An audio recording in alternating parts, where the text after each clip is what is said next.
السلام عليكم حبيباتي اخواتي الكريمات، كيراكم دايرين؟ نتمنى تكونوا كاع بخير وعلى خير. والفيديو ان شاء الله تاع اليوم يلقاكم كامل باحسن الاحوال. فمع هاد الاجواء الساخنه اللي رانا فيها والحر الشديد وكاع، نتمنى تكونوا باحسن الاحوال.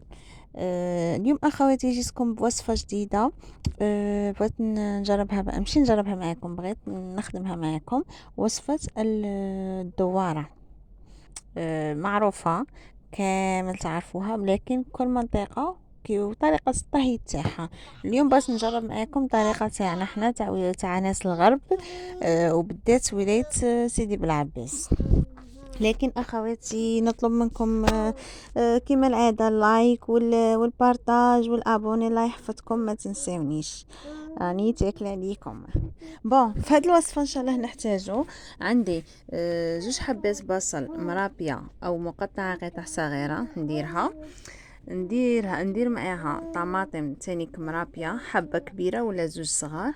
نزيد فصوص تاع الثوم وشويه زيت، ونزيد معاها الدواره اللي راني مقطعتها منقيتها ومغليتها في الماء، نضيفها الى البصل والطماطم، ونزيد شويه ملح، شويه فلفل اسود كما راكم تشوفوا، نديرها تتقلى فوق نار هاديه، نضيف لها شويه زعفران او كركم كما تبغوا، كل وحده واش تبغي، فلفل احمر حلو. وتوجور مكوناتهم فوق النار يتقلوا، كل ما نضيفوا مكون نعطوه شويه وقت فوق النار قد لي يتقلى مليح. نزيدوا ملعقه طماطم مصبره،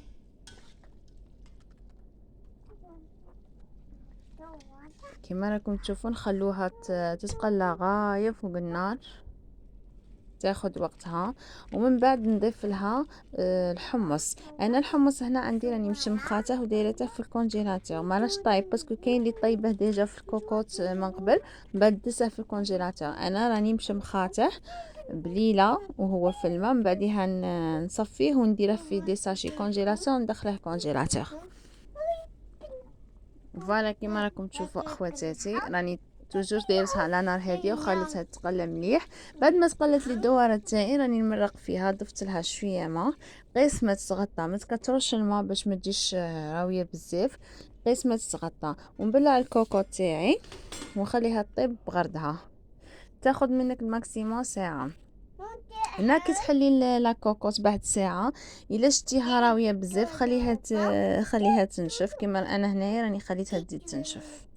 ها هي الدواره تاعي بعد ما طابت، وش هي طيبه خواتاتي، والى اللقاء.